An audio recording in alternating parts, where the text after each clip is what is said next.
Estamos de volta para o terceiro e último bloco de conversas com o ex-governador. O governador chama normalmente, né, de governador Nabor Júnior. Governador, estou aqui, abri aqui o livro no capítulo 12, Governo do Acre. Aqui, Egli, por gentileza. Esse aqui é o momento da posse do governador Nabor Júnior, com toda aquela dificuldade que ele narrou para a gente aqui, o simbolismo que foi a vitória de Nabor Júnior ao governo do Acre, quebrando uma lógica política que estava posta, né, de apoios do governo federal, enfim, dos governos aqui locais. Nabor surgiu como uma novidade. O senhor falou que entendeu a sua derrota em 2002 por conta da renovação, da ideia de renovação, né, que estava posta ali, né? Apesar de o senhor ter se sentido particularmente agredido da forma como foi conduzido o processo. Nós vivemos agora também um processo político que se fundamenta nessa ideia de renovação, né, de que a política estava sendo conduzida de uma tal forma e novas forças políticas se apresentaram como novidade. E aí eu destaco, obviamente, a figura do presidente Jair Bolsonaro e aqui no Acre a figura de Gladson Cameli. Essas personagens, na sua avaliação, representam de fato uma inovação na política? De que forma? De certo modo, sim. Porque no caso do presidente da República, o Jair Bolsonaro, o eleitorado já estava saturado de governos de esquerda do PT. O PT, afinal de contas, ficou 14 anos no poder. Com o afastamento da presidente Dilma Rousseff através do impeachment, assumiu por um ano e pouco o vice-presidente Michel Temer. E o Bolsonaro representou uma mudança nesse processo que estava já saturado. O povo, com o tempo, não é só no Brasil que está acontecendo isso, que aconteceu isso. Em outros países também, da própria América Latina, nos Estados Unidos, na Europa, de modo geral, na Inglaterra. Então, está havendo um processo de renovação. Então, o Bolsonaro, em que pese algumas, digamos assim, alguns atos e algumas palavras inconsequentes que ele pronuncia e que cria atrito sem necessidade, ele representa essa conjuntura de mudança contra um governo que já estava no poder há muitos anos e que levou, de certo modo, o país a uma situação econômica muito difícil, principalmente no segundo governo do presidente Lula, presidente Dilma também, né? No governo da presidente Dilma Rousseff, né? Sobretudo e as consequências mandato. Estão hoje aí. Agora mesmo foi aprovado, foi encaminhado ao Congresso a proposta de orçamentária para o exercício de 2020, prevendo um déficit de 249 bilhões de reais. Isso daí vem não só agora do governo do presidente Temer, que foi um ano e pouco, mas vem de governo do PT anteriormente. Aqui no Acre aconteceu a mesma coisa. O PT ficou no poder há 20 anos. E o Gladson Cameli representa uma renovação, uma mudança, né, desse processo político que já estava também meio saturado. Agora, né? Governador, qual é não sei se existe truque em política, mas para que essa representação de um valor, o senhor está falando a respeito da renovação, como é que ela pode se concretizar efetivamente? Porque o governante precisa dar respostas práticas.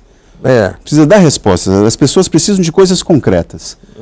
O que é que ele precisa priorizar? O senhor como... Eu acho que para se fazer uma administração que seja realmente compatível com os interesses e as postulações da população, você tem que eleger prioridades.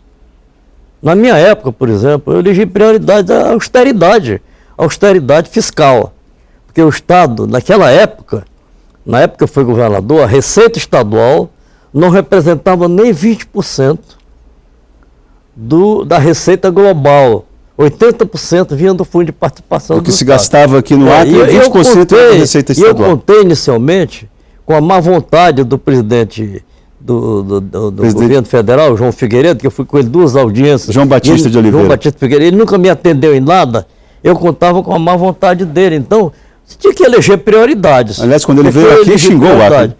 A educação com reforma de muitas escolas, construção de novas escolas, a saúde com a reforma de muitos hospitais, construção de hospital novo como o de Brasileia, a construção de pontes para dar acesso à população, a capital, por exemplo, a ponte de Sena Madureira, a ponte de Brasileia, a estrada, a pavimentação da estrada para Plácio de Castro, agora, a pavimentação da estrada, início da pavimentação da estrada para Porto Acre, a pavimentação da estrada para o Lago do Amapá, onde se fazia muitos festivais naquele tempo. Então ele elegeu algumas prioridades que o pouco dinheiro, os recursos que eu contava, dava para contemplar todas essas prioridades. Agora, governador, eleger as prioridades, tudo bem, é algo realmente que necessário. Agora, e a liderança para conduzir o processo para que se execute essa prioridade? Porque precisa ter liderança. Senão, o governante, a possibilidade dele planejar e não dar certo é grande. Precisa ter liderança. O senhor consegue enxergar que atualmente... Na época em que eu fui governador, o PMDB, meu partido, elegeu, dos 24 deputados estaduais, elegeu 12. Ele tinha todos os prefeitos elegeu e metade 11. do parlamento. O PDS elegeu 11. E o PT elegeu um que era o Ivan Melo, irmão do desembargador Arquelau Melo. Com o tempo, o Ivan Melo veio para o nosso lado.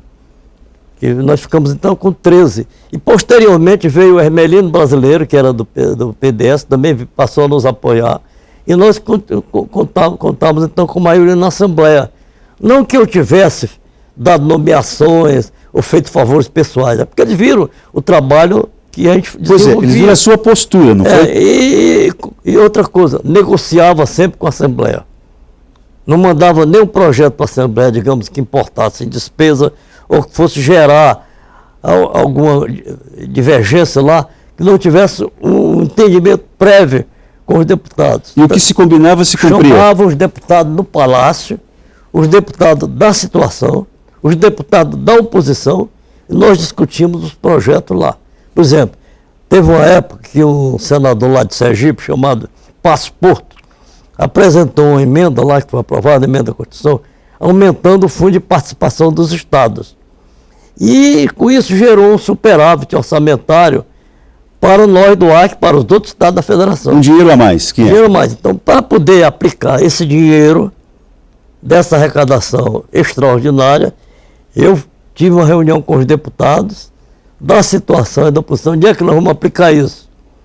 Olha, o deputado lá de Cruzeiro do Sul, não, precisa fazer isso lá em Cruzeiro do Sul, outro de Brasileia, de Tarauacá e assim por diante. Então tem que ter uma boa convivência com os parlamentares, não só a nível estadual, mas também com a nível federal, porque senão fica difícil governar, porque pode apresentar um projeto que é de interesse do povo, mas os parlamentares entenderem que ali tem realmente uma intenção de tirar proveito pessoal daquele projeto e votam contra.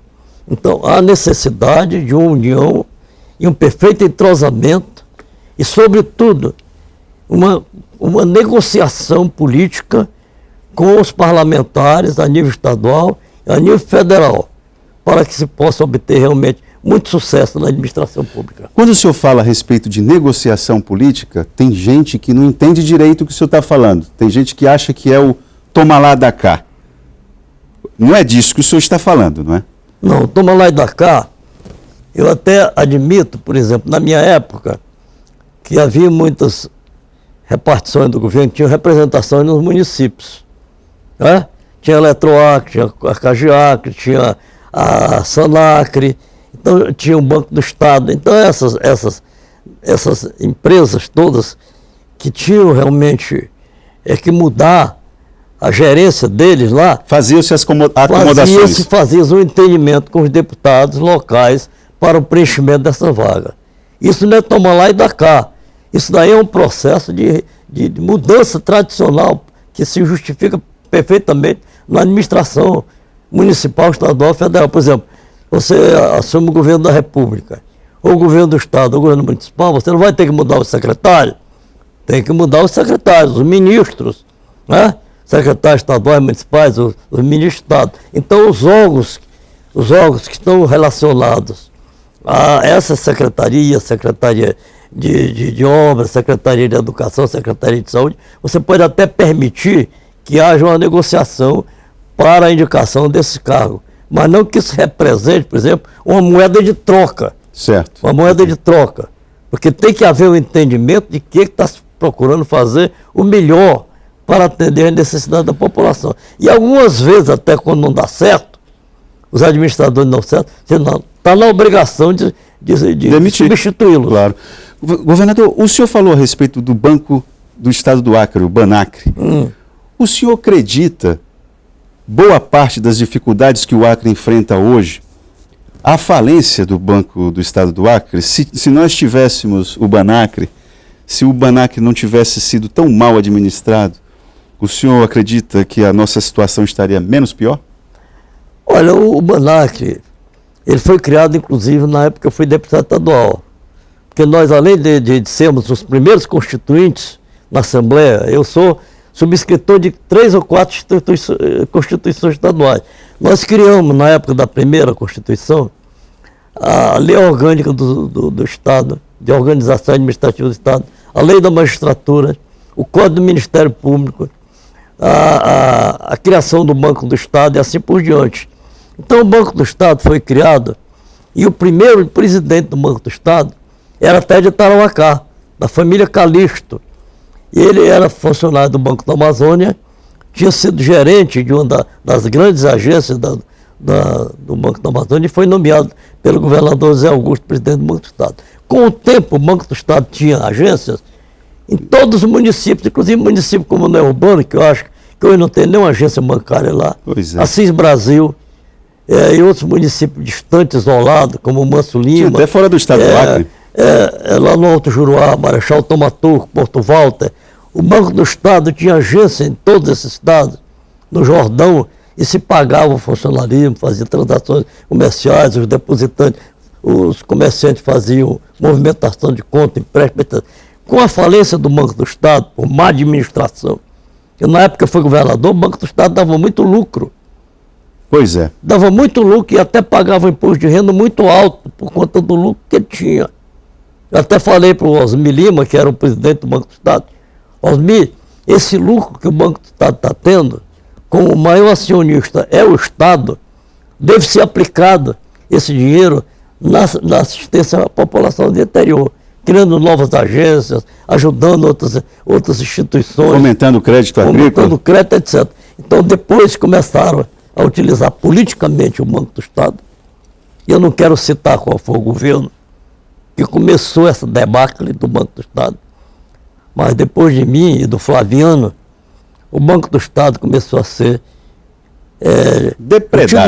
utilizado politicamente para financiar a campanha política, tá entendendo? Para dar empréstimo para pessoas que não tinham condições de levantar dinheiro no Banco do Estado. Então ele terminou falindo, teve que fechar no governo do Orley Cameli.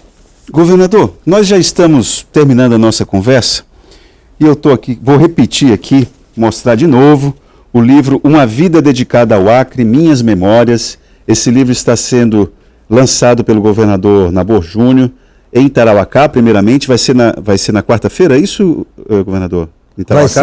Vai ser quarta-feira. Quarta-feira e na sexta-feira, aqui em Rio Branco, na sede da Federação das Indústrias do Estado do Acre, às 7 horas da noite. E que eu convido a todos que queiram comparecer Está aberta a comunidade, e honrar com suas presenças. Para finalizar a nossa conversa, governador, qual é a agenda que o Estado do Acre não pode abrir mão de agora em diante? Que avaliação que o senhor faz?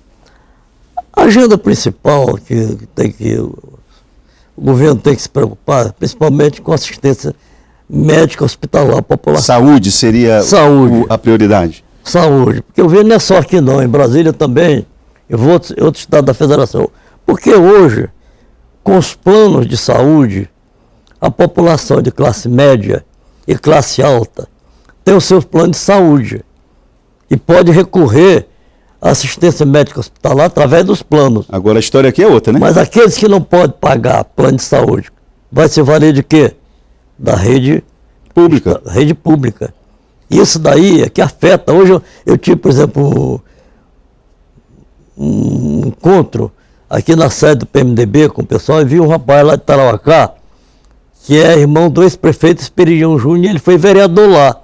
Ele trouxe uma pessoa agora para fazer tratamento aqui, porque lá em Tarauacá não podia ter. E chegou aqui, essa pessoa não foi atendida.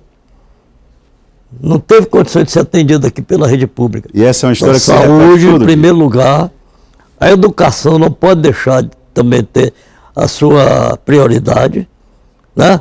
Procurar reformar a rede escolar, que às vezes muitas delas estão em dificuldade, né? Problema de transporte da população, transporte público. Transporte público é só para quem não pode ter carro. Não pode pagar uma prestação no carro. Esse povo pobre vem aí tipo um sardinha em lata nos ônibus, de manhã para o trabalho e quando volta para casa à tarde. Então, entendi bem, governador. Essas prioridades. Saúde, educação e infraestrutura. Posso colocar isso? Isso é infraestrutura, você falou muito bem. Governador, queria agradecer a sua participação. Para mim foi um prazer recebê-lo aqui. Primeira vez que lhe entrevistei. Espero ter outras oportunidades para uma boa conversa como essa. Espero também que o lançamento do livro faça um sucesso. Vamos ver se a qualidade literária foi boa como essa qualidade dessa conversa aqui. Obrigado mesmo pela sua vinda aqui. Eu que agradeço a TVA, que a você pessoalmente, pela... TV Gazeta, né, governador? TV Gazeta, desculpa, TV Gazeta. É. A TV Gazeta, né? Porque eu vou ser entrevistado também pela TVA. Na próxima quinta-feira eu confundi. Eu peço, tudo bem. Eu peço não tem problema, não tem problema. Pelo equívoco que eu cometi. Mas as perguntas que vocês fez foram perguntas realmente pertinentes, de alto nível, né? Eu quero lhe parabenizar pela maneira, pela forma e pela inteligência das suas perguntas formuladas a mim. Obrigado, e a direção da TV Gazeta, né? Através da Roberta, através do Marcelo, né? E de todos, porque eu pessoalmente era muito amigo do Roberto Moura. Eu tinha uma amizade muito grande com o Roberto Moura. Governador, nosso tempo está acabando, conclua. Então, o Roberto Moura era quase como um irmão meu, que ele inclusive era sobrinho de uma senhora que era casada com um tio meu. Eita, lá vem a história. Governador, precisa encerrar esse bloco. A mãe do Nilson Mourão. Nilson Mourão, ex-deputado. Pois é, o Nilson Mourão, o pai do Nilson Mourão era irmão da minha mãe. E o Roberto Moura era primo legítimo do Nilson Mourão. Eita, esse é o ato. Então, um laço de amizade aí, de parentesco, muito forte. Muito forte. Governador, muito obrigado mesmo. Agora sim a gente encerra o Gazeta Entrevista dessa semana. Obrigado pela sua participação, obrigado pela sua audiência. Voltamos na semana que vem. Até lá.